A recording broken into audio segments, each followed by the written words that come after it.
Thanksgiving. It's giving. What's that smell good? I wish that was the one thing that I learned from my mom was how to cook. Yeah? My mom is a cook. Well, she was a cook. Mm-hmm. And it's the one thing I didn't pick up. Really? I did not it's like so being easy. in the kitchen. Watch, we're going to talk about, I did not like. I was like, what you making, Mom? Show me. And she would tell me, like, learn. You're going to get married one day. And that's why I'm still not married. Stop.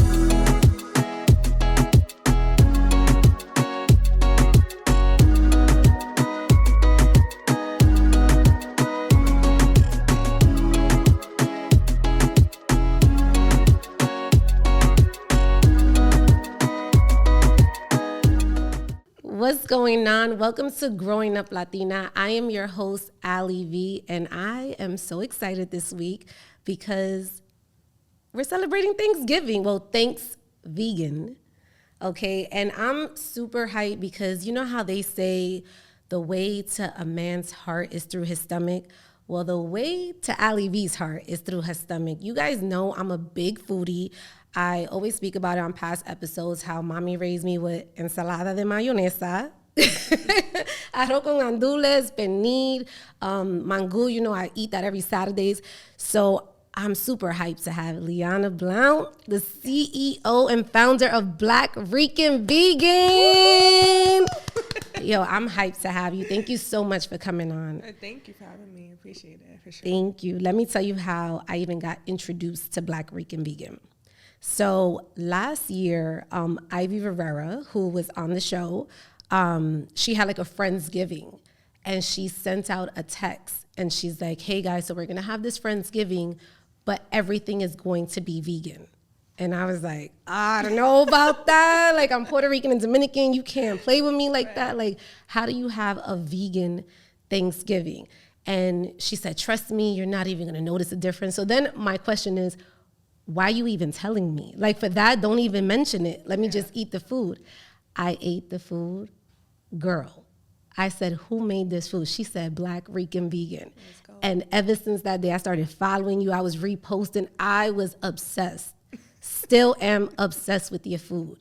Thank you. Like, wow. Ivy is the best for that. And I remember catering to her that day, too. She's super supportive. Like, golly. So, yeah, I'm really dope that you got to try the food and you was there to experience that. And now you seem like a long life customer. Yeah. No, we locked in.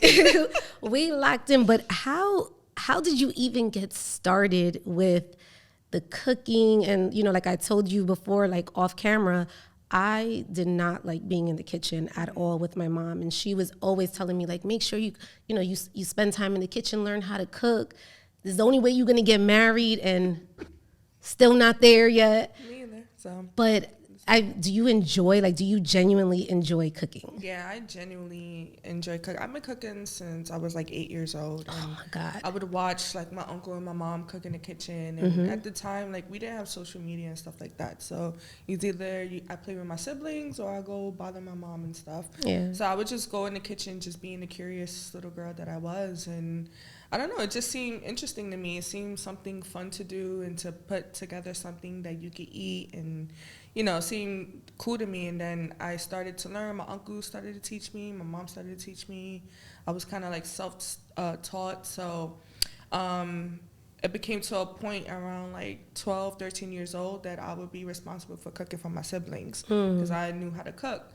Then years later, I started my meal prep business thanks to my friends and my family, because I used to just post my food and they're like, oh, I want to try it. And this is when I was like into healthy eating and meal prep. And I was like, all right, so I'll start meal prep. I did that for 4 years. And Black Rican Vegan started during the pandemic. So Black Rican Vegan was actually an idea that I had in 2016 when I first went vegan, because it just seemed fun. And at the time it was Black Rican Vegan. And I was like, oh, I'm Black Rican and I'm vegan now, and it seems so cool. And fast forward to 2020, I think I had more time to be at home and to showcase my skills and talents on social media. So I just started posting just to like have it as a blog, but it became popular really fast. And, you know, everyone is home bored and they're just like swiping and they're introduced to something that they probably never seen before. And they're like, yo, I want to try this food. So I'm like, all right, I'll put out a menu. So April 6th, 2020, we put out our first menu.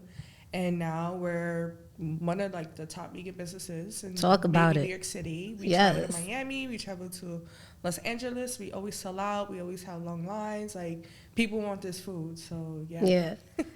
I mean, let's take it back, because I felt like you gave us a real, you know, story there with, you know, and there's so many parts that I want to like break into. So first of all, where did you grow up? I grew up in the Bronx, New York. Bronx, New York. So you were one out of how many siblings? 2 other siblings. So there's 3 of us. I'm the middle child. So I have 1 older sister and 1 younger brother. Okay. So now you're 8 years old, you're in the kitchen. This was willingly, like you just wanted to be in the kitchen. Yeah. Okay, awesome. Now, when you would get in the kitchen, because I know like my mom is like this, she actually creates her own meals. Like my mom gets very creative. She could have a limited amount of items in the cabinet and she'll figure it out. Were you like that? Of course. Yeah, you got creative. Yeah, we didn't grow up, you know, rich, and you had to, especially in most Latin cultures, like most of the popular meals are kind of like poor man's meals, like corned beef and rice, and it tastes really good, but corned beef in the store was like, what, $1, and rice, you know, some grains would be like $2. So you have to put something together that could feed the family. And we had a lot of simple dishes. My grandmother, she would just cook potatoes and steak, or just rice and an egg, and that's like a full meal to us. Yeah. So now with you, you know, getting creative in the kitchen, and you know, now you are hitting an age where you just said you were responsible for cooking for the family. Yeah. Why did you feel like you were that go-to person? Was it like out of my siblings, I was the only one who knew how to cook. Oh, that's yeah. And my so mom, nobody else was. Well, my mom worked all the time, and she worked and went to school. She was a young mom, and with 3 kids, so it was hard. You know, she had a weird lifestyle to like balance work, take care of kids, and going to school. So we was babysat by everyone: my grandmother, my grandfather, my uncles, like anyone. And I guess when I got a little older, now she would like leave us in the house alone, and she would be like, listen, I'm not gonna be home till this time. I defrosted this. Can you make something for your siblings and yourself? I'm like, okay. So I would just take on that responsibility. And then the idea of Black Rican Vegan. So you're Puerto Rican, and yeah, I'm Black and Puerto Rican. Yeah. So my dad's side of the family is Black. They're from the South, and my mom's side of the family is from Puerto Rico. So Vega Baja and Aguadilla. Ooh, Aguadilla. Yeah, every time someone tells me that, I'm always like, I think of Hector. Okay, so now vegan, because growing up for me, that wasn't a thing. Like, we were eating Oreos, Doritos. I don't know if I've even mentioned this in past episodes, but my older sister would literally, for breakfast, Doritos and Pepsi was her breakfast. Scary, right? Scary. And that was her breakfast. Like, she was cool with that. I was, you know, at the bakery eating a butter roll. That was my breakfast. That was my thing too when I was younger. 50 cent for that butter roll. Yeah, or a grilled cheese. Yeah, did a shop. Yeah, so but that's the thing. My mom never spoke to me about, hey, this is the healthy way of eating, ever. It was like, this is where you're going to eat. And then she always forced me to eat. Like, it's like you had to eat. I couldn't say, no, I'm good on that. Like, I don't want, no, it's like, no, you have to finish all of your food. Yeah. So I wonder, what was it for you where you're just like, okay, I want to adapt a healthier lifestyle, and you got introduced to this veganism lifestyle? So when I first went vegan, my friend was a vegan. And this is a time that I was like super into working out. I was like a little health nut. I was doing meal prep, and it was my first time living alone. So I was like 23, 24, something like that. And I was at a space now where I wasn't sharing a room with my sister or me with my brother, my mom, and my dad. And being alone makes you reflect on a lot of things. And I grew up, even though I had a loving family, I did go through a lot of trauma. And I felt like working out and research. I started to research about like holistic lifestyle and how, you know, food is healing to the body. I was like getting into that, and then I started to learn how the meat was being processed at these farms. Like a lot of animals were being tortured and killed, and like in the craziest ways before they're like even put on your plate. Like they go through like traumatic experiences, and that kind of like put something in my head that it like turned me off completely to like eating meat. So my friend at the time, she was already vegan, so she would just introduce me to like vegan restaurants or like vegan food or vegan recipes, or she knew I knew how to cook, so she was like, oh, you should try this, and I would just try it. And I kind of got creative with it, because then you have to learn different alternatives to use to substitute, you know, the meat that you would normally eat with your meals. So now I'm being introduced to chickpeas and beans and greens and mushrooms and quinoa and all this stuff. And I'm already like obsessed with cooking. So now I'm finding these different, you know, plants and stuff to cook with. And now it's like getting my creative juices flowing. And I'm taking pictures and showing my friend like, yo, look what I just made with this. And like we're going like back and forth. So at the time, she was like really supportive to that journey. I think for me though, you know, vegan is not a quote unquote cheap lifestyle.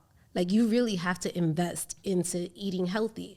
So what was some of the sacrifices for you that you made to then be able to invest into a healthier lifestyle? So I feel like that might be a little bit of a stereotype, because it depends. I feel like there's different type of vegans, and it depends what kind of meals you're cooking at home. So a lot of people are buying vegan meat alternatives, so that could be like Beyond and Impossible. That's where it gets expensive, when you're buying like the vegan meat alternatives. And then a lot of people, they're just cooking with plants. So you're just cooking with mushrooms, you're just cooking with beans and sprouts and grains, and it's actually kind of affordable. It's probably like the same amount you would pay for buying meat. It just really depends the type of vegan you're transitioning into. What are the different types of? So it's like fully plant-based. You don't eat like any processed meats. A lot of vegans, they don't really eat soy. They're not going to eat the vegan meat alternatives. A lot of transitioning vegans, they would eat like the Beyond Meat and the Impossible Meat, which I do work with as well, because the taste is still familiar, but it's just not using animals. So people are vegan for different reasons. Like they'll probably just be vegan to be healthy, or they'll be vegan just for the animals, and the diets are a little different. But at the time, I guess I was like really blessed, because I was working and, you know, making an income for myself. So I had the options to, you know, get vegan on, you know, plants or vegan meat. The prices lately have skyrocketed. Well, it's inflation, so everything. Yeah. So it does make, especially as a small business owner, it does make it a little hard to continue service when you're dealing with price increases and a lot of the food that you cook with. And then, you know, you don't want to be that person to charge an arm and a leg, but especially Puerto Rican cuisine, it's a lot of components that go into like certain recipes. And a lot of the, you know, like I said before, a lot of the food is just going up in prices, and now you have to kind of like pivot and, you know, keep up with the times, or you won't make nothing at all. But you make it your business to make your food affordable for your community. It's at a decent price. It's at a decent price. It's too affordable right now because of, you know, the price changes, but it's at a decent price for what I give, because we give like really great food, really quality food. The lines speak for themselves. The reviews speak for themselves. Like, yeah, you're getting something great. I don't even want to interrupt this, but I also want to take a bite of the food, because I'm smelling it and I feel like we should eat it. So talk to me about what you just made here. It looks delicious, by the way. So this is something that would be almost, it could be Dominicans too, Dominican, Puerto Rican, you know, during the holidays. Even as a young girl, before I went vegan, this is something that I will always have during the holidays. So it'll definitely be potato salad made by my mom, some arroz con gandules made by me, and jackfruit renil that I have here. In Puerto Rico, we call it pernil. It's like pork shoulder, slow cooked. But to mimic the, you know, texture and taste, we use jackfruit, and we can slow cook it as well. We slow roast it, and, you know, with just similar herbs and spices, and you probably won't even tell the difference. And then we have like just a side of salad, avocado, keep on the healthy tip. And yes, it's really good. I'm gonna try it. And I'm just gonna keep asking you questions while I try this food, if you don't mind. But you know what I really love too is like your food has flavor. Yeah. I know you don't want to give away all your secrets, but how are you still incorporating this flavor while we are eating when vegan? You think of making meat, right, you have to add flavor to the meat. So you got to treat the plants the same way. You got to add flavor to the plants. There's really no difference. And I swear to God. And the basis is the same. So you got to have your sofrito, you got to have your garlic, you got to have your oil, your bell peppers, your aromatics, your herbs, everything. So yeah. Thank you. I'm sorry, guys. I usually don't eat. Like, no, you're good. This is my first I love episode it. where I eat. You're good. Trust me. I'm sorry. Go ahead, finish your plate. My bad. It's Thanksgiving. Like, like what am I supposed to do? But yeah, you know what's the other stereotype as well? What? That being vegan, you lose the protein. Where do you get your protein from?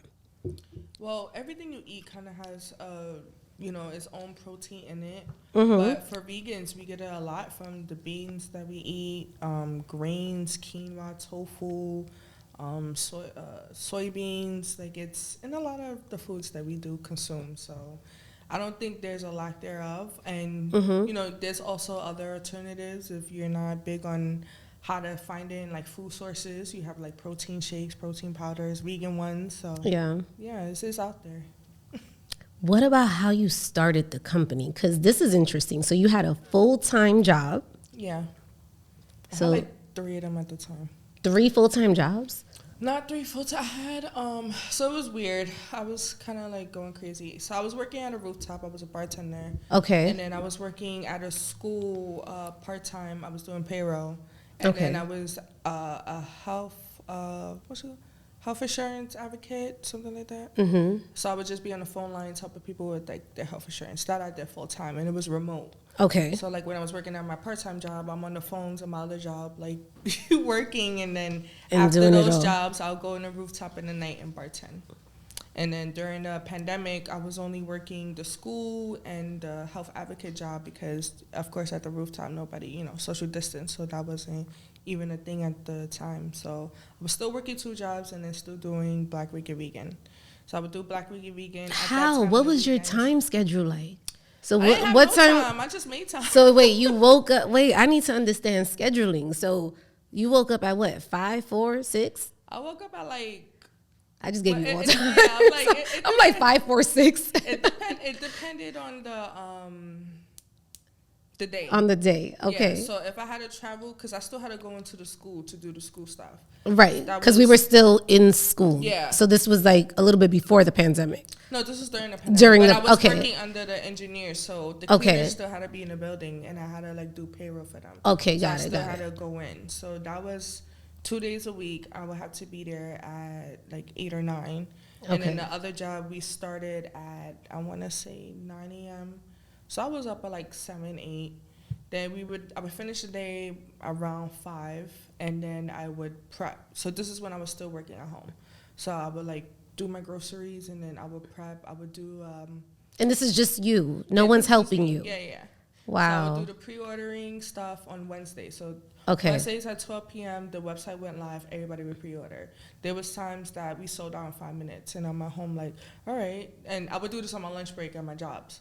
So I would talking about making the most of your time. What? I love that. I think about it. I don't know what the hell I would not do that now. But yeah. So on my lunch break, the website would go live. Everybody would order, and then after work or after 5 p.m. or sometimes if I'm in the school, I would print out all the orders. I would handwrite everything that I had to make, the quantity of how many things I had to make, and everyone's names and stuff. How many orders were you getting at this time? I would cap it because I was doing everything alone. So it would be about like 30 to 40 orders. But Okay. this is 30 or 40 orders of like 5 to 6 different things because I had so much stuff on the menu. Right. Yeah, so I would cap it, and then Saturday and sometimes Sunday. So I had one day for pickup, one day for delivery. So Saturday you'll come pick up the food if you want to pick up, and then Sunday, or I think sometimes it was the same day. I started like playing with it because it started to get overwhelming. And you were doing the pickup and the delivery. Yeah. So at this time I was doing the deliveries by myself. So yeah. you were literally like a one-man shop. Like it was you, like Yeah. just you. Mm-hmm. Okay. So you did the you created the menus, you ran the social media, you did the pickup and deliveries. Yeah, cooked the food. You cooked the food, you prepped the food. Yeah. And you got 2 jobs going. Yeah. Wow. Yeah. Wow. I don't think I ever spoke about this before. Like I spoke about doing everything alone, but like the 2 job things, I don't think I have spoken about that. I mean, because that's not a small thing. Like that's incredible. To me, it was like, all right, well, you gotta get it done. I'm the type. But there's something that kept you going, though, right? I think it was just like the support and love, and like just the amazement that people had like for the food, and I was like shocked. I'm like, yo, people want to buy my food, they want to try this, it was like such an amazing start. And it was I'm still very humbled, and like just from starting in my apartment just to get to where we at now is still like kind of unbelievable. Mm-hmm. And then I still feel like I'm not doing enough, and everyone's like, are you crazy? Yeah, well, because I feel like your business has grown organically. Yeah, it's been like word of mouth. Like I said, how I heard about you, and then I'm like, oh, I need to have her on the show because this is amazing.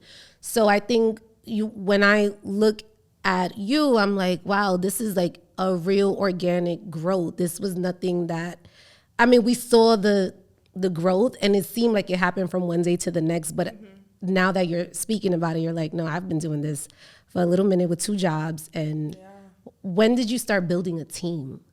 Or do you even have a team in place right now? I have a small team. It's about 3 or 4 of them. So they would help me with prep, and they definitely help me with pop-ups, and they're pretty incredible. Like, I'm really proud that we built like a strong team, because like a lot of people will come up to me and they're like, yo, like, I don't know how you do it. You have these staff and they're also nice and they know what they're doing. Like, a lot of people can't really do that. And I'm like, I think it's just because I have open communication, transparency with my team. Like, I talk to them about everything. If it's rough, I'm like, yo, it's rough right now. If it's going great, it's like they get it. Like, I'm not a type of person to tell them what to do. I'm working with them. Like, yeah. How do you stay sane? Because I know for me, entrepreneurship has been quite of a journey. Sometimes I'm like, I don't stay sane. I don't stay sane. No? I cry for a couple of days, and then I gotta get back up and dust off my shoulders and keep it going. Yeah. I'm not sane. I be having my moments. She's like, I'm just smiling all the way through. You gotta keep going. Like, I sacrifice. Like, I don't even work my other 2 jobs anymore because. What was that like? Like, just quitting?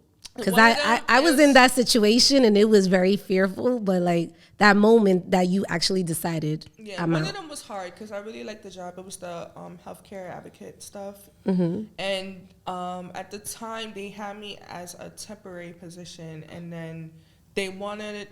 I did it for 2 years. So the first year I did it temporary. Then they said they couldn't keep me because COVID hit and all that stuff. So I was like, all right. Then they called me back next year like, hey, can you do it again for temporary? And I was like, okay, I agree. And this is when Black Rican Vegan was doing a little more. And we were traveling to Miami. So I wanted to keep it. And in my head, I was like, maybe I could travel to Miami and still work it remote and do the pop-ups in the night. You were really ambitious. Yeah, I was like, maybe I could still keep my job, cook, deliver. Like, what? I was going to try to do it, but I was like, it's not going to work out. Yeah. So, like, a week before I had to go to Miami, like, I told them, I was like, hey, I really want to follow my dreams. I love this job. There's nothing wrong. Because they would hit me up. HR was like, are you sure? There was nothing wrong? Like, we wanted to keep you permanent. I was like, no. Everything was great. I just, I don't want to. That's powerful, take though. This risk, yeah. So. You told them, I want to follow my dreams? I did. Like, wow. I thanked all of them. I was very, nice and humble about it. That was a great job. I didn't have any issues with it. So it was kind of hard, but I just knew that I had to put all of my time in Black Rican Vegan, especially going to Miami, which was it was like my first out of state pop up, and it was, oh my God, it was such a crazy experience. Why? And, she's like, where do I begin? It was the first time I did a pop up on a food truck. So many people came out. And you were not expecting that. I was not. Where did you run out of food? Did I? I think we was okay on food. Because I'm like, that's a real problem. Yeah, I think we was okay. Because I kind of over prepped. I was like, it's my first pop up. We gotta prep so much food. So I think we was okay. The food truck is no joke though. Like, it almost blew up on us. What? Yeah, so my friend, I'm shouting you out, Melissa. She got a new grill installed while I was there. And I guess they didn't explain how to turn it on. So they would turn on the gas, and I guess she was lighting the wrong thing, and her chef was lighting the wrong thing, and it blew up, and his hairs on his legs was all burnt off. And then you just see like a fire. Oh my God! I don't know. And I'm standing there. I hate that I'm laughing right now. No, because this is a tragedy. Yeah, this was like 2 hours or an hour right before we had to start service, and you know, a lot of people already pre-ordered. So I'm looking at the truck like, oh no, it's not gonna happen. She's like, oh no, this is not gonna happen. So on my first pop up. So they turned whatever off, and then they tried again. Poof, it went off again. And he got burned again. He had to go home. So I was like, damn, we don't got a chef now. Oh my God. So people are coming at the truck already. They're coming earlier. We're like, yo, give us an hour. She called the people. They figured out how to work it. So then we started an hour late. People came. This is crazy. I was down one guy, but we still put out the food. We still made it happen. So yeah. Oh my God. Insane. Did you even release this on social media? Like, you don't know what we just went through? No, I don't think so. I was just like, yo, like we was having truck issues, and we had to start late, and then oh my God, was that like the most traumatic thing you went through since becoming a business? No. There's more? There's more. What else? So many times. There was so many things that, like, it was like to a point that I was like, every time I have a pop-up, I think I'm just. Hola, mi gente. Please excuse this interruption, but I have an exciting product that I must tell you all about. It is called Luisa. Luisa is a Latin-owned business bringing puro sabor to the Latin kitchen with upgraded seasoning, blends, spices, and cooking sauces, plus upgraded kitchen tools designed for Latin cooking. Their signature trio of organic sazon, organic adobo, and sofrito, which are 100% non-GMO, are made with organic ingredients, bringing bright, complex flavor to both classic dishes like arroz con gandules and everyday meals like roasted veggies. Luisa is the best alternative to big brand sazon, adobo, and sofrito because their seasonings don't have any artificial dyes, fillers, or additives. It's time to make that switch, gente. Driven by their love and support for La Comunidad, Luisa does good outside of the kitchen too. Each month, 2% of sales are donated to an organization fighting for social justice through their 2% for Justice commitment. Latin food and flavors are healthy when the ingredients used are made with sabor puro and not basura. Visit luisa.com/GUL and use the promo code Growing Up Latina 10, or click the link below to get 10% off of your Luisa seasonings and cooking tools. Now back to the show. It's cursed. No. Like, we did Vegan Day in New York, our first Vegan Day in New York, and we just bought last minute because I forgot to rent them earlier, and I didn't think it was going to be so hard to rent fryers. Mm-hmm. But there was 2 big events going on that weekend. I think it was Governor's Ball or something like that. Mm-hmm. Then it was Vegan Day, so I guess all the people rented out fryers, and I called like 20 places. They was like, sorry, we don't have it out. I'm like, okay, we gotta buy fryers. So last minute, I spent like $3,500 to buy 2 fryers. We bought them in Vegan Day.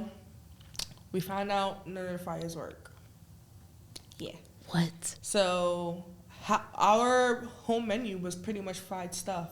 Oh my God. Where my mom is leaving the event, my cousin's leaving the event to try to find certain pieces for the fryers. And come to find out, all the pieces we think that we needed that wasn't the issue. The issue was they sold me fugazi fryers. These were for restaurants that didn't take propane. It was like you have to hook it up to like a connection, whatever. These wasn't outside fryers, and that's why they weren't working for us. So this girl, God bless her, she hit me up. She was like, yo, I'm at Vegan Day. I'm in a food truck. If you need to use my fryer, you could. The food truck was all the way across the park, but my team, one by one, would take some food to go fry it and bring it back, and we would just sell that. And then when we couldn't do it anymore because her line got too busy, we started telling everyone, and they just started buying food from us raw. They was like, yo, I'll buy it and I'll just cook it at home. And they did that. Yeah. So I was like, that's dope. Yeah. That's really good. Yeah. So I was like, thank God, and maybe thank God it was me, because I don't know. Like, I wouldn't wish that on nobody else. Like, my heart sunk to my ass that day. Like, I never, like, you know how you feel a heartbreak? When I felt like a heartbreak 10 times. Like, wow. My heart was so hurt. I was so hurt. Like, and then people would bring that day up, and I'm like, please don't. Like, but that's a true testament to, like, you have loyal customers. Like, you have people that really bought your food raw and said, you know what, I'm just going to make this at home. Yeah, that day showed me, like, how blessed I was to have, like, the customers that I have. Like, and they know I love them. They know. And, yeah, that was insane. That was insane. And then this year, we did Vegan Day, and we prepared, and we sold food. And we had, like, almost the longest line there. So, yeah, everyone was like, I was so mad you had the longest line, and it was a 3-hour wait. And I'm like, I'm sorry. Well, at least we have food to sell, but, you know, it's always going to be something. Yeah. So you always choose, like, a different location. Is it every Sundays? I feel like it's every Sundays when I'm watching this go down on social media. Vegan Day, they do the event once a year in 5 different states. So that's where I had the issues at. And then every Sunday we did Smorgasburg. And the pop-up season is over now. They did that. We did that from April to October. And that was pretty cool. We did the one on Saturdays too in Williamsburg, but it was a little slow, so we didn't keep up with it. But Prospect Park, they showed my love. We built like a little family there. We definitely love to be there. And then we'll do like Uptown Night Markets. That's like either the Thursday out of the month, or we was doing the BK Night Markets, which was the last Mondays out of the month. So we would just be in certain places, not everywhere, because we did get a lot of requests to do like pop-ups, but since I keep saying we, like it's a whole church, since I built a business. You have a team. Cool. But since I built it to a point, like, you know, I have to feed my team and stuff like that, so we started to be like a little more selective in who we work with and what pop-ups we chose to do, So how do you prep for the holidays now? So you don't do pop-ups for the holidays and you just start, like, how does that work for you? We have our last pop-up next Thursday in Harlem. And then for the holidays, we start to bring back, like, our bundles. So it'll be, like, a sofrito and a half dozen of pasteles vegan. We'll have, like, 3 different flavors. We'll start with coquito and... Love that. Yeah, so right now, before we was doing like 1 day of service, but right now we're working on 3, so we could like keep fulfilling the demand. And we'll just be like, hey, you could order on Uber Eats. We'll be on Uber Eats, Grubhub, DoorDash, all that good stuff. Or they could just come to the kitchen and order there and just pull up. Pick up, Dope. You know what was a proud moment for me when I saw this on the gram? Was when Lizzo shouted you out. I was so proud. I felt like I knew you. Like, I was like, yes, she got it. What was that moment like for you? Okay. And how did that even start? You sent her food? Like, what was that? She was on TikTok, and I'm always on TikTok. But I was at the kitchen this night prepping, and she came to New York, and she was like, I'm looking for a plantain sandwich. And she had got one from I don't know who knows where, and she didn't like it. So she was like, I need a plantain sandwich. So when she said that, for some reason, I felt like she was talking to me. Right. Like, I felt like she was looking for me. I was like, Lizzo was looking for me. She wanted me to reach out to her. I know that for a fact. So I hit her up on Instagram. I hit her up on TikTok. I hit up my other friend who actually catered to her before, and I was like, yo, can you please help me out? So he DM'd her for me, and I got a call the next day, and it was a Cali number, And I still remember I was in the deep freezer in my commercial kitchen. We was getting food to go to an event, to go to Smorgasburg, I think. So I'm in the middle of the deep freezer and I get a Cali number and I'm with my employee and I'm like, yo, I'm getting a call from Cali. I was like, this is Lizzo. And she was like, yes, it is. I said, this is You Lizzo. said that to yourself? Yeah, I didn't even know it was Lizzo, but I was like, I think this is Lizzo. So I pick up and she's like, hi, is this Lyana? I'm like, yeah. She's like, hi, this is Dosh, Lizzo's assistant. And I'm in the freezer like, I was like, oh, yes, hi. She's like, yeah, so we want to get your food. I'm like, yeah, I'm going to be available. Even if I'm not, I'm going to be available. So Yeah, that's right. I was like, what does she want? She's like, I don't know. She's looking through your menu. I was like, don't worry, I got her. Because I already knew she liked plantains and all that good stuff. So I was like, I know she wants the plantain sandwich. I'm going to give her that. I gave her pastelón. I gave her chopped cheese egg rolls, a chichi platter, empanadas. I gave her so much stuff. Yeah. I was like, she gonna taste everything. Yeah, like I didn't charge her nothing. I was Yeah. like, she's gonna get this food.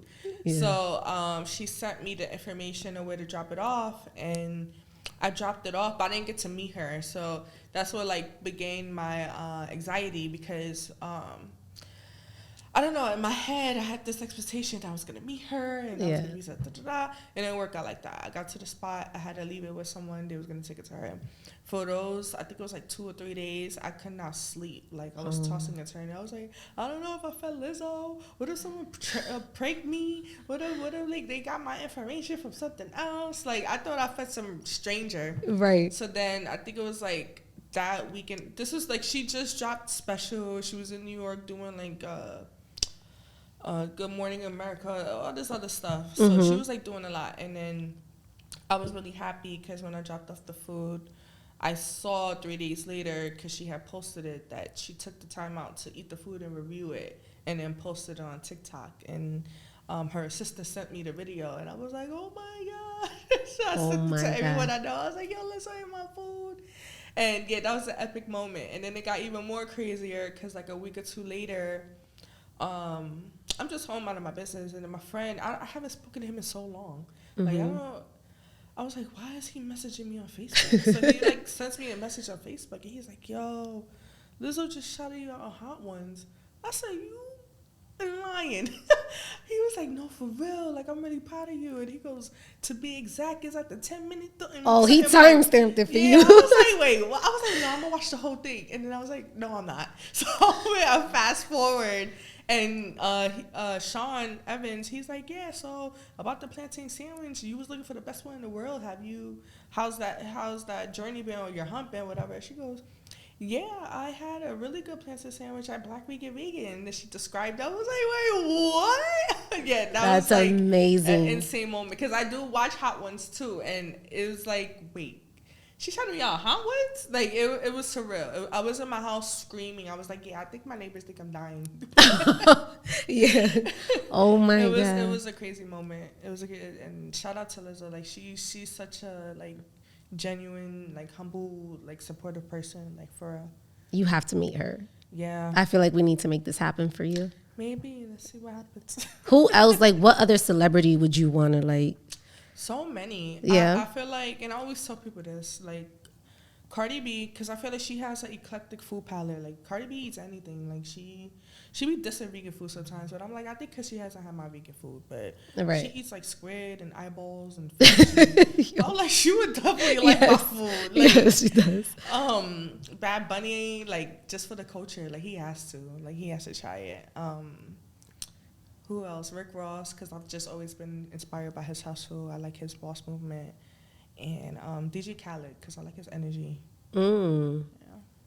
I feel like that's like a whole dinner table. Yeah. Like, imagine if you just had all of them. That would be awesome. I feel like I would want to produce this for you. I feel like I want to set this up.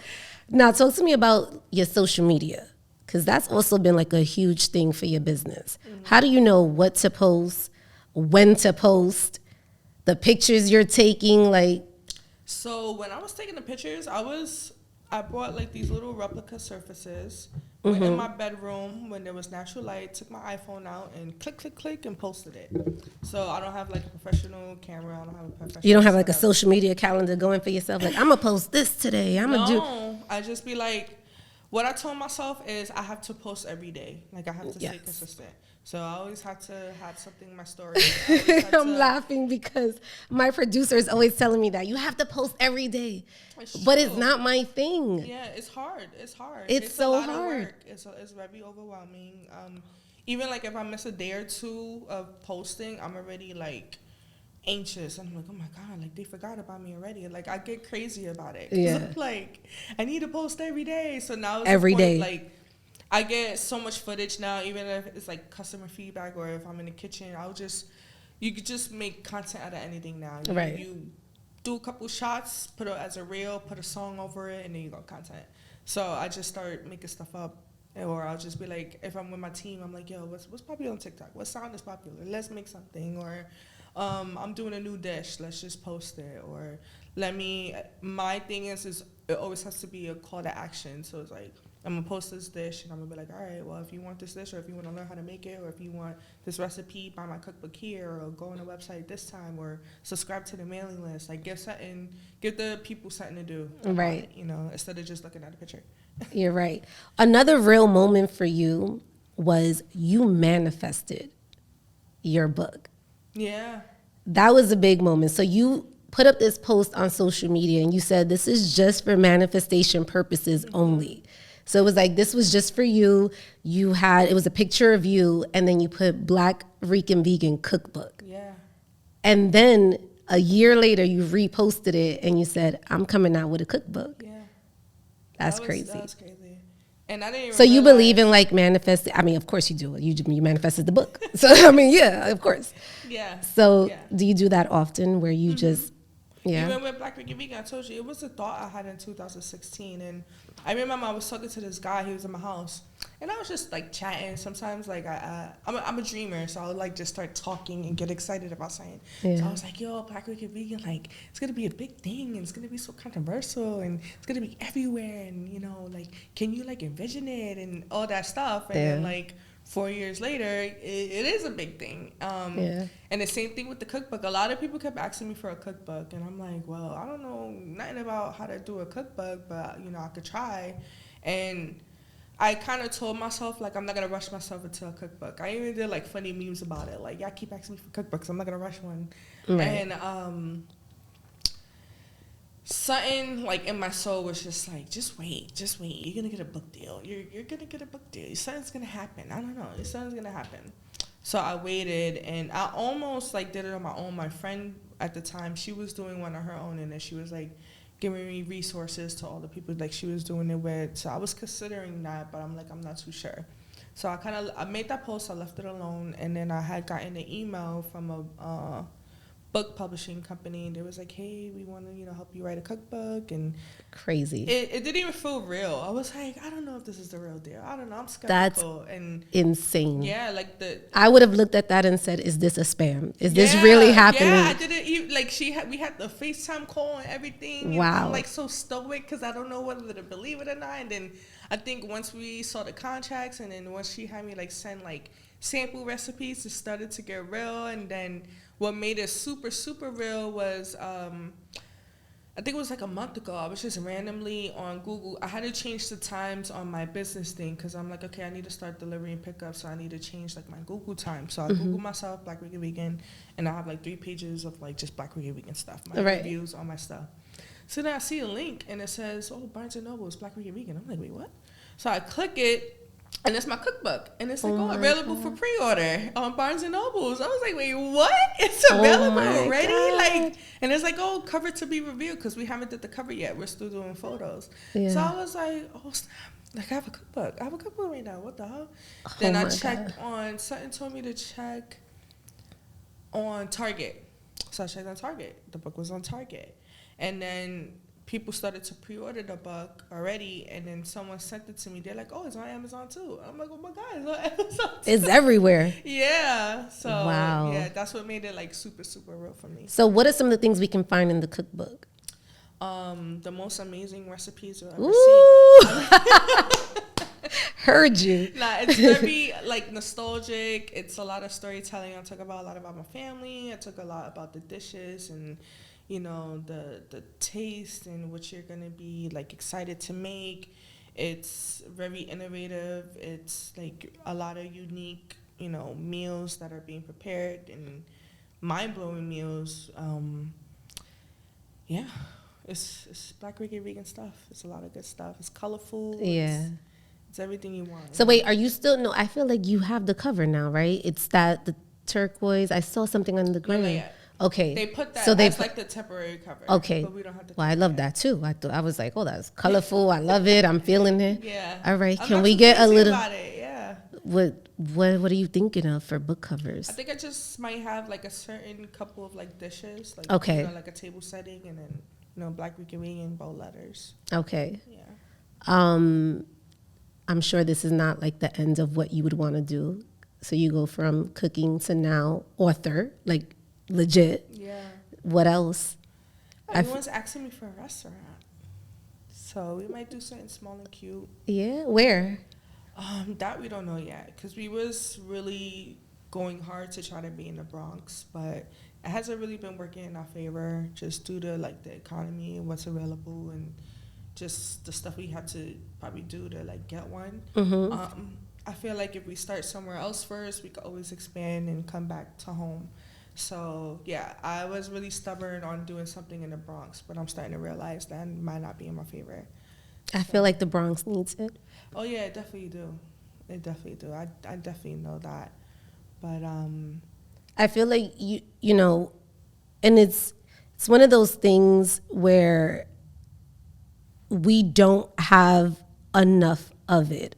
When we do see like vegan spots, it's like very far and in between, like you just don't see it. So I think having something that is a direct representation of you, your community, to service that, I think that would be dope.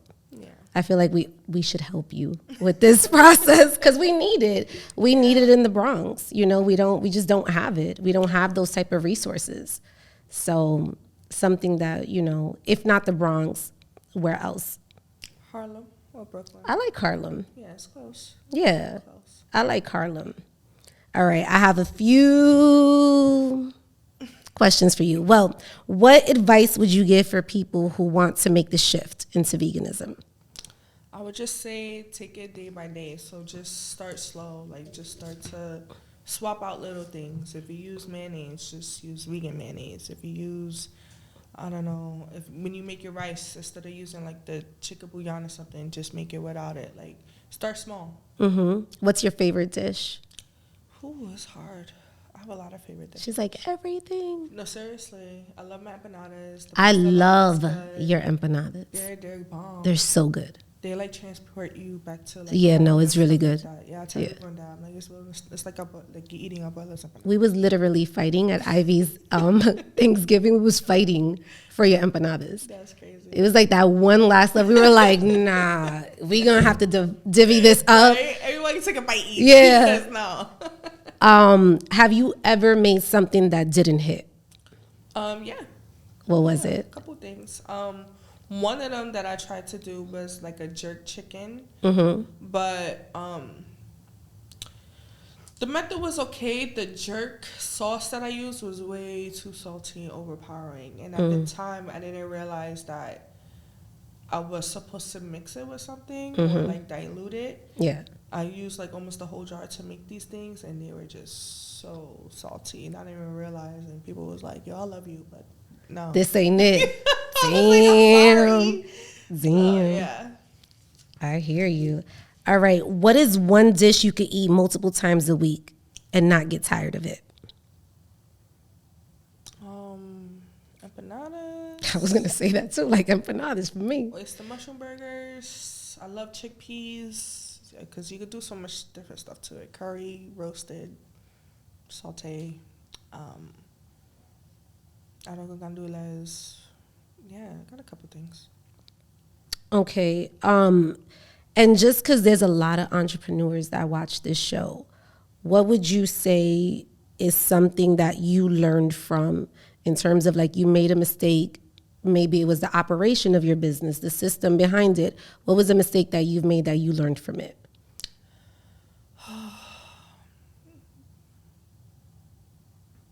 I'm gonna take a little bite while you think about it. I feel like You know, it's a couple mistakes.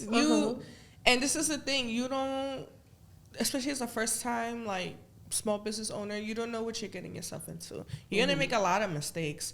I would just say don't be hard on yourself. Like, you might hire the wrong people, and then you have to unfortunately fire and rehire, and that could be a pain in the butt. You might get too passionate about your food, and when you get a bad review, you want to hit them with the Twitter fingers, and you got to scale back and realize you're a business owner, and this is not what we do. Right. So, yeah, I would just say make the mistakes, but learn from them quick, and move forward and do better. How open are you to, like, creating new dishes? I'm super open. I create new dishes, like, every week. Yeah. Yeah? Yeah. That's dope. Fire. Okay. These are like some quick ones. Okay. Tell me you're Latina without telling me you're Latina. I don't know. There gotta be something. There gotta be something. Like something I do or a phrase. I don't know. Well, we had Jaleesa on the show, and she was saying, like, talking with her hands. Oh, I do that a lot. I think I'm chill because these chairs got, like, I feel restricted, so I'm like this, but I'll be like this most of the time. Yeah. I say, like, dawa. Like, dawa. someone be talking to me, I'm like, what, dawa? And I don't realize I'm doing that. Or yesterday I was hanging out with someone, and they told me, they was telling me a story, and I was like, ay, bendito. They was like, you say bendito? I was like, yeah. You don't? You don't? Well, I'll measure, like, my rice with the spoon in the middle, which, like, I feel like I don't really need to do it, but it's like out of habit. Or I'll leave you put the spoon, you talking about the rice spoon in the middle? Yeah. My mom, what is that? Across the pot. It's supposed to, like, check for the water. Oh, I was wondering why mommy did that. Yeah. I thought she was doing some brujeria or something. I'm like, what is she doing? The water measurement to show that you have enough, like, water in the rice to cook the rice. But I feel like that don't always work. I always have sofrito at home. I don't know how to really say. I think it's just more of something I do. Yeah. What protein or dairy products do you miss the most now that you are vegan?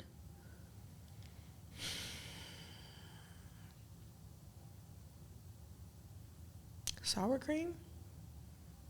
It's weird, but I don't know. It adds a little. Okay. Like, I be eating tacos and you with a little dollop of sour cream. They have vegan sour cream now, so I guess it's okay. But, like, the sour cream just adds a little extra, like, I don't know. A little fat girl stuff, you know? I don't know. What ingredient do you go through the most? Sofrito. Right? I feel like that is a necessity. Yeah. In the Spanish household. Almost all my dishes, so yeah, it's sofrito. Yeah. And what's one thing you would want to leave for your audience, your fans, something that you would want to leave behind, one little message that you would want to tell them? Pre-order my cookbook. That's right. That's right. Pre-order my cookbook. It's available for pre-order. Amazon, Barnes & Noble, Target, anywhere you can buy books. And be open to veganism. It's not as hard as you think. And yeah, try Black Rican Vegan. I mean, the food is very nostalgic. It will transport you back to your grandma's house. And we serve a little bit of everything. And it's fun and it's delicious. And it's good. And you're supporting someone's dream. So, yeah. Yes. Shout out to Black Rican Vegan. Lyana, thank you so much for coming on the show. Thank you. I had so much fun. Honestly, like, I'm going to eat all of this. Yes. Now I'm going to be on my... Thank you so much. You're the best. You're the best. Oh, happy Thanksgiving.